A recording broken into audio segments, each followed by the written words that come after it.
ఫిబ్రవరి 2 లోపు మదనపల్లె జనసేన నాయకుడు రాయల్ గని మర్డర్. బెంగళూరు నేత సుపారీ ఇచ్చినట్టు పోలీసులకు ఫిర్యాదు. రాయల్ గని బెంగళూరు నేత సంభాషణల ఆడియోల లీక్. రాయల్ గని మర్డర్ కోసం సుపారీ డబ్బుల సంచుల ఫోటోలు జనసైనిక్ న్యూస్ ఛానల్కు లభ్యం. మదనపల్లె పోలీసులు రాయల్ గని మర్డర్ ప్లాన్ను ఆపడానికి తీసుకునే చర్యలు ఏమిటి? హిందూ ధర్మాన్ని భవిష్యత్తు తరాలకు కూడా చేరవేయాలి. ఈ బాధ్యతను ధర్మాచార్యులు, ధార్మిక సంస్థలు తీసుకోవాలన్న ఆర్ఎస్ఎస్ సర్సంఘ్ చాలక్ మోహన్ భాగవత్కు వేద పండితులు చిన్నజీయర్ స్వాముల అఖండ స్వాగతం, పుష్పాభిషేకం. ఎట్టకేలకు క్రీజులోకి వచ్చిన టీడీపీ అభ్యర్థుల ప్రకటనకు ముహూర్తం ఖరారు.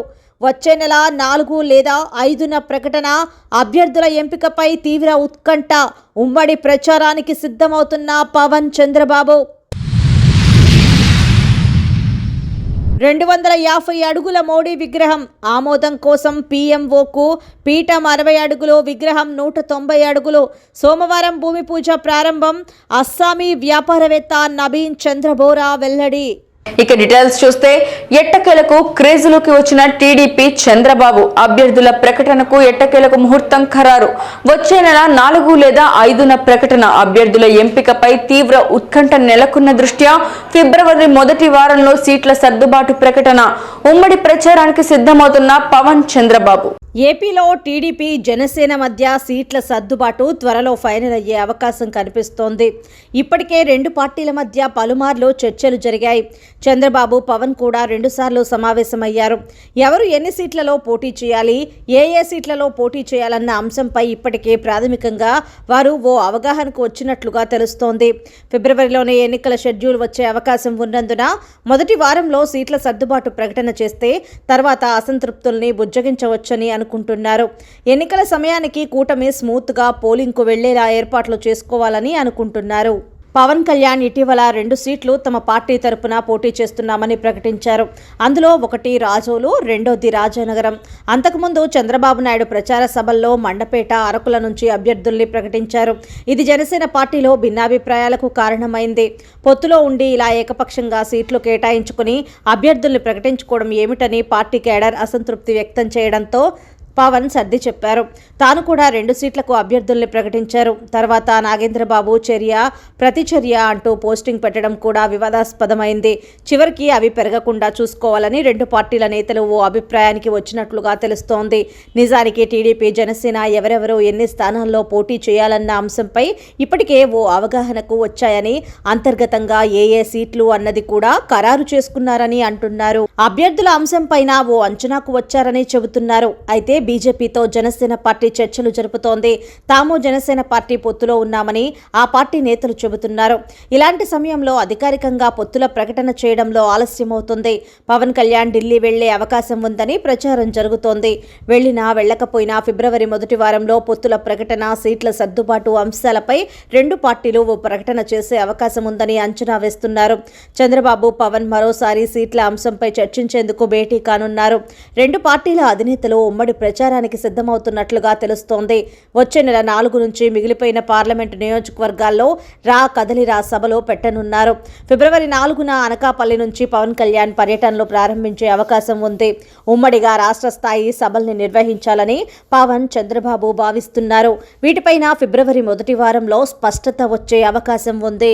ఇటీవల దేశంలోనూ రాష్ట్రాల్లోనూ విగ్రహాల ఏర్పాటు అన్నది ఒక ప్రహసనంగా సాగుతోంది. రాజకీయ కారణాలతో గ్రామ స్థాయి నుండి దేశ స్థాయి వరకు ఆయా నేతల విగ్రహాలు నెలకొల్పటం పరిపాటైంది. అలా ఆ మధ్య కేంద్ర ప్రభుత్వం వల్లభాయ్ పటేల్ విగ్రహం పెట్టి దేశ స్థాయిలో పటేల్ కులస్తుల్లో అభిమానం సంపాదించింది. ఇటీవల 2 తెలుగు రాష్ట్రాల్లో అటు కేసీఆర్, ఇటు జగన్ ప్రభుత్వాలు 100 కోట్లు వెచ్చించి దాదాపు 125 అడుగుల అంబేద్కర్ విగ్రహాలు ఏర్పాటు చేసిన విషయం అందరికీ తెలిసిందే. అయితే మొట్టమొదటి ఒక ప్రైవేటు వ్యక్తి భారత ప్రధాని నరేంద్ర మోడీ 250 అడుగుల విగ్రహాన్ని తన సొంత స్థలంలో ఏర్పాటు చేస్తానని వెల్లడించడం సంచలనం సృష్టించింది. అస్సామీ వ్యాపారవేత్త ఒకరు 190 అడుగుల ఎత్తుతో మోదీ విగ్రహం 200 కోట్లతో నిర్మించనున్నట్లు స్పష్టం చేశారు. పీఠం ఎత్తు 60 అడుగులతో కలిపి మొత్తంగా 250 అడుగుల మోదీ విగ్రహం ఏర్పాటు చేస్తానని ప్రకటించారు. సొంత స్థలంలో నిర్మించనున్నట్లు వ్యాపారవేత్త నబీన్ చంద్ర బోరా తెలిపారు. పూర్తి వివరాలను పీఎంఓకు పంపిన నబీన్ ప్రభుత్వం నుంచి గ్రీన్ సిగ్నల్ రావడంతో సోమవారం భూమి పూజ ప్రారంభించారు. విగ్రహాన్ని మోదీ చేతుల మీదుగా ఆవిష్కరించే యోచన నబీన్ చంద్రబోరా మీడియా సమావేశంలో తెలిపారు. టీడీపీ సీనియర్ నాయకులు పీటీఎం మండలం మాజీ జెడ్పీటీసీ మాజీ మార్కెట్ యార్డ్ చైర్మన్ బూర్లపల్లి కృష్ణారెడ్డి భౌతిక కాయాన్ని సందర్శించి నివాళులు అర్పించిన తెలుగు యువత రాష్ట్ర అధ్యక్షుడు శ్రీరామ్ చిన్నబాబు. బుధవారం కృష్ణారెడ్డి అనారోగ్యంతో మృతి చెందిన విషయం తెలుసుకున్న పలువురు తెలుగుదేశం నాయకులు ఆయన భౌతిక కాయానికి నివాళులర్పించి కుటుంబ సభ్యులకు ప్రగాఢ సానుభూతి తెలియజేశారు. తంబళ్లపల్లి మాజీ ఎమ్మెల్యే లక్ష్మీదేవమ్మ, రాష్ట్ర మైనార్టీ నేత Parveen Taj, parliament general secretary Doraswamy Naidu, మాజీ market chairman Gurrappa Naidu, TDP నాయకులు ఖాన్ నాగరాజు, బాబ్జాన్, శివకుమార్ పాల్గొన్నారు. రాష్ట్ర స్థాయి తాడాట పోటీలలో మదనపల్లె జెడ్పీ విద్యార్థుల ప్రతిభ కనబర్చారు. 3 బంగారు మరియు 5 కాంస్య 5 రజతం పథకాలను విద్యార్థులు సాధించినట్లు ప్రధానోపాధ్యాయులు వెల్లడించారు. పథకాలు సాధించిన విద్యార్థులకు అభినందన సభను ఏర్పాటు చేశారు. జనవరి 28 నుంచి 30 వరకు పశ్చిమ గోదావరి జిల్లా భీమవరంలో జరిగిన రాష్ట్ర స్థాయి తాడాట పోటీలలో స్థానిక జెడ్పీ ఉన్నత పాఠశాలకు చెందిన విద్యార్థులు అత్యంత ప్రతిభను కనపరిచారు. ఇందులో భాగంగా వారు 3 బంగారు పతకాలు, 5 కాంస్య పతకాలు, 5 రజత పతకాలు సాధించినట్లు ఆ పాఠశాల ప్రధానోపాధ్యాయులు ఎం సుబ్బారెడ్డి తెలిపారు. దీన్ని పురస్కరించుకుని గురువారం పాఠశాల ఆవరణలో జరిగిన కార్యక్రమంలో ప్రతిభ కనపరిచిన క్రీడాకారులకు, వ్యాయామ ఉపాధ్యాయులకు హెడ్ మాస్టర్, టీచర్లు అభినందనలు తెలిపారు. ఈ కార్యక్రమం ఉపాధ్యాయులు, వ్యాయామ ఉపాధ్యాయులు సుధాకర్, దేవకమ్మ, జలజ విద్యార్థులు పాల్గొన్నారు.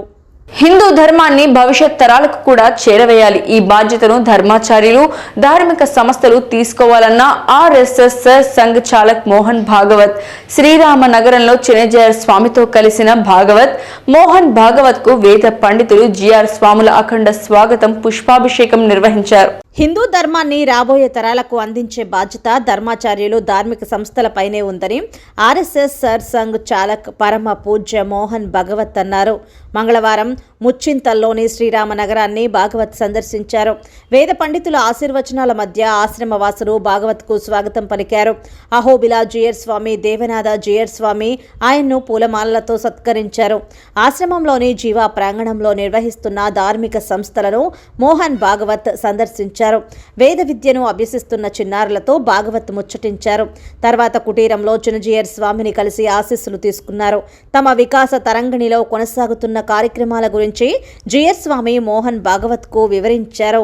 మదనపల్లి నియోజకవర్గం అసెంబ్లీ అభ్యర్థిత్వానికి బయోడేటా అందించిన మదనపల్లి కాంగ్రెస్ నేత, పీలేరు అసెంబ్లీ కన్వీనర్ షేక్ రెడ్డి సాహెబ్ విజయవాడలోని ఆంధ్రరత్న భవన్ లో బుధవారం బయోడేటా అందించిన రెడ్డి సాహెబ్ మదనపల్లి అసెంబ్లీ నియోజకవర్గం నుండి కాంగ్రెస్ పార్టీ అభ్యర్థిగా తన అభ్యర్థిత్వాన్ని పరిశీలించాలని కోరారు. రెడ్డి సాహెబ్ అధిష్టానానికి తన బయోడేటా అందించారు. కాంగ్రెస్ పార్టీ హైకమాండ్ ఆదేశాల మేరకు బుధవారం విజయవాడలోని ఆంధ్రప్రదేశ్ కాంగ్రెస్ పార్టీ కార్యాలయం ఆంధ్రరత్న భవన్లో బయోడేటాను అందించారు.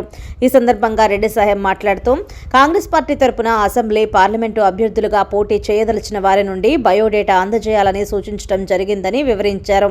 ఇందుకు అనుగుణంగా మదనపల్లి అసెంబ్లీ నియోజకవర్గం నుండి తన అభ్యర్థిత్వాన్ని పరిశీలించాలని విజయవాడలోని ఆంధ్రరత్న భవనంలో అప్లికేషన్ ఇవ్వడం జరిగిందని వివరించారు. అధిష్టానం ఆదేశిస్తే మదనపల్లి నుండి అసెంబ్లీకి పోటీ చేస్తానని రెడ్డి సాహెబ్ ప్రకటించారు. మదనపల్లి నియోజకవర్గ వైకాపా ఇన్ఛార్జి నిసార్ అహ్మద్ కు స్థానిక 14వ వార్డులో ఘన స్వాగతం లభించింది. బుధవారం ఆరోగ్య సంరక్షణకు ఆరోగ్యశ్రీ కార్డులు సంజీవినిలో అనే కార్యక్రమానికి నిసార్ ముఖ్య అతిథిగా విచ్చేశారు. వక్ఫ్ బోర్డు జిల్లా చైర్మన్ కరీముల్లా నేతృత్వంలో ఆయనకు అపూర్వ స్వాగతం పలికారు. 14వ వార్డులో కౌన్సిలర్ షబానా, వక్ఫ్ బోర్డు చైర్మన్ ఎస్ఏ కరీముల్లా ఆధ్వర్యంలో ఆరోగ్యశ్రీ కార్డులు మదనపల్లి ఇన్ఛార్జ్ నిస్సార్ అహ్మద్ పంపిణీ చేశారు. బుధవారం మదనపల్లి 14వ వార్డులో కౌన్సిలర్ షబానా, కరీముల్లా అధ్యక్షతన కొత్త ఆరోగ్యశ్రీ కార్డుల పంపిణీ కార్యక్రమంలో పాల్గొన్న వైఎస్ఆర్సీపీ సమన్వయకర్త నిస్సార్ అహ్మద్ జగనన్న ప్రభుత్వాన్ని మరోమారు దీవించాలని కోరారు. ఈ కార్యక్రమంలో municipal chairperson Manoja Kiran Reddy, municipal vice chairman Jinka Chalapathi, కౌన్సిలర్లు గాంధీ, ముబీనా, సలీం, సాయి, నరేంద్ర, సుగుణ, అంజీ, శివయ్య మరియు పెద్ద సంఖ్యలో వార్డు ప్రజలు పాల్గొన్నారు. ఫిబ్రవరి 2 లోపు మదనపల్లి జనసేన జనసేన నాయకుడు రాయల్ గని మర్డర్ బెంగళూరు నేత సుపారీ ఇచ్చినట్లు పోలీసులకు ఫిర్యాదు. రాయల్ గని బెంగళూరు నేత సంభాషణల ఆడియోల లీక్. రాయల్ గని మర్డర్ కోసం సుపారీ డబ్బుల సంచుల ఫోటోలు జనసైనిక్ న్యూస్ ఛానల్కు లభ్యం. మదనపల్లె పోలీసులు రాయల్ గని మర్డర్ ప్లాన్ను ఆపివేయడానికి తీసుకునే చర్యలు ఏమిటి?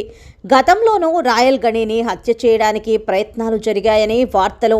రాయల్ గనిని ఎక్కడ ఎలా బెంగళూరు ముఠా మట్టుబెడుతుందో అని రాయల్ గని అభిమానులు ఆందోళన. పట్టణంలో క్రిమినల్ గ్యాంగుల హల్చల్. నిమ్మకు నీరెత్తినట్టున్న మదనపల్లె పోలీసులు అంటూ జన విమర్శల జడివాన. మదనపల్లె జనసేన నేత రాయల్ గని పట్టణంలో సుపరిచితులైన నాయకులు. చిరంజీవి బ్లడ్ బ్యాంక్ అలాగే చిరంజీవి ఐ బ్యాంక్ తరపున పలు సేవా కార్యక్రమాలను నిర్వహించారు. చిరంజీవి వీరాభిమాని అయిన రాయల్ గని గతంలో ప్రజారాజ్యం పార్టీ తరపున పోటీ చేసి చిన్న వాసుదేవరెడ్డి గెలుపు కోసం విశేషంగా కృషి చేశారు. తర్వాత పవన్ కళ్యాణ్ జనసేన ఆవిర్భావం తర్వాత జనసేనలో క్రియాశీలకంగా వ్యవహరిస్తూ పార్టీ బలోపేతం కోసం కృషి చేశారు. అయితే స్థానిక జనసేనలో లుకలుకలు నచ్చని రాయల్ గని గత కొద్ది కాలంగా రాజకీయాలకు దూరంగా ఉన్నారు. ఇటీవల కొత్తకోటకు చెందిన వ్యాపారవేత్త అమర్నాథ్తో కలిసి స్థానిక విలేకరులందరికీ గ్రాండ్ డిన్నర్ పార్టీ ఇచ్చారు. ఆనక అమర్నాథ్ మదనపల్లె రాజకీయాల్లో రంగప్రవేశం చేస్తున్నారనే వార్త గుప్పుమంది. పీలేరులో జరిగిన టీడీపీ అధినేత చంద్రబాబు నాయుడు సభలో అమర్నాథ్ బాబుకు సన్నిహితంగా మెలిగారు. దీంతో టీడీపీ ఆవిర్భావం నుంచి మదనపల్లెలో బలిజ సామాజిక వర్గానికి టికెట్ దక్కలేదని, ఈమారు జనసేన టీడీపీ పొత్తులో భాగంగా అమర్నాథ్కే మదనపల్లె అసెంబ్లీ టికెట్ ఖాయమనే వార్తలు నియోజకవర్గంలో దావానలంలా వ్యాపించాయి. స్థానిక టీడీపీ ఎవరికి టికెట్టు ఇస్తే మదనపల్లెలో వైసీపీని ఓడించి పసుపు జెండా ఎగురవేయగలమా అనే ఆలోచనతో సతమతమవుతున్న నేపథ్యంలో అమర్నాథ్ అభ్యర్థిత్వం పచ్చ పార్టీలో హర్షాతిరేకాలకు దారితీసింది. అయితే బుధవారం ఉదయం సీన్ ఒక్కసారిగా మారిపోయి రాయల్ గని అమర్నాథ్ పైన మదనపల్లె పోలీసులకు క్రిమినల్ ఫిర్యాదులు చేశారు. తనను మర్డర్ చేసేందుకు అమర్నాథ్ బెంగళూరు ముఠాకు సుపారీ ఇచ్చారని ఆ ఫిర్యాదులో రాయల్ గని పేర్కొన్నారు. పైపెచ్చు ఫిబ్రవరి 2 శుక్రవారం సాయంత్రంలోపు రాయల్ గనిని మర్డర్ చేయిస్తానని అమర్నాథ్ హెచ్చరించినట్టు రాయల్ గని పోలీసులకు తెలియజేశారు. అంతకుముందు రాయల్ గని అమర్నాథ్ మధ్య హాట్ సంభాషణలు జరిగాయి. అలాగే రాయల్ గని మర్డర్ కోసం అమర్నాథ్ సుపారీ గ్యాంగ్కు ఇవ్వబోయే డబ్బు సంచుల ఫోటోలు సైతం మన జన సైనిక్ న్యూస్ ఛానల్కు దొరికాయి. ఈ ఫోటోలను మన న్యూస్ ఛానల్ వీక్షకులు ఇప్పుడు స్క్రీన్ మీద చూడవచ్చు. రాయల్ గని అమర్నాథ్ మధ్య జరిగిన సంభాషణల ఒరిజినల్ ఆడియో రికార్డ్ మన జన సైనిక్ న్యూస్ ఛానల్ ప్రేక్షకుల కోసం ప్రత్యేకం. ఇవిగో ఫిబ్రవరి 2 శుక్రవారం సాయంత్రంలోపు అమర్నాథ్ సుపారీ గ్యాంగ్ రాయల్ గనిని ఎక్కడ ఎలా ఎప్పుడు మర్డర్ చేస్తోందో అనే ఆందోళన ఇటు జనసేన పార్టీ శ్రేణులు అలాగే రాయల్ గని అభిమానుల మధ్య తీవ్ర ఉత్కంఠకు దారితీస్తోంది. పోలీసులకు రాయల్ గని ఆల్రెడీ ఫిర్యాదు చేయడంతో క్రిమినల్ గ్యాంగులను తనదైన శైలిలో భర్తం పట్టే మదనపల్లె డీఎస్పీ కేశప్ప తదుపరి చర్యల కోసం మదనపల్లె వాసులు ఉత్కంఠతో ఎదురు చూస్తున్నారు. మదనపల్లె పోలీసులు బెంగళూరు సుపారీ గ్యాంగును ఎదుర్కొని రాయల్ గనిని రక్షించగలదా, చేతులెత్తేస్తోందా అనేదే ప్రశ్న. కాంట్రాక్ట్ మటన్ ఇస్తా సంపిస్తానంటున్నాడు. ఏమే అతను చేసే ఫ్రాడ్లకి చెప్పిన దానికి 2 లక్షల రూపాయలు డబ్బులు వేయలేదు. డబ్బులు అడిగిన దానికి ఆయన 1.5 లక్షలు అడిగితే 1.5 లక్షలు కూడా డబ్బులు వేయలేదు. సంపిస్తా అని చెప్పిన దానికి పోలీస్ స్టేషన్లో కంప్లైంట్ ఇచ్చినాం. 2 టౌన్ పోలీస్ స్టేషన్ ఇప్పుడు డిఎస్పీకి ఇచ్చినాం, ఎస్ఐసికి ఇచ్చినాం. అతని మీద చర్యలు తీసుకొని కోరుకుంటున్నాం. క్షణక్షణం పోరాటం, కణక్షణం ప్రజాపక్షం. జన సైనిక్ న్యూస్ ఇంతటితో సమాప్తం. తిరిగి రేపటి బులెటిన్లో మళ్ళీ కలుసుకుందాం. అంతవరకు సెలవు, నమస్కారం.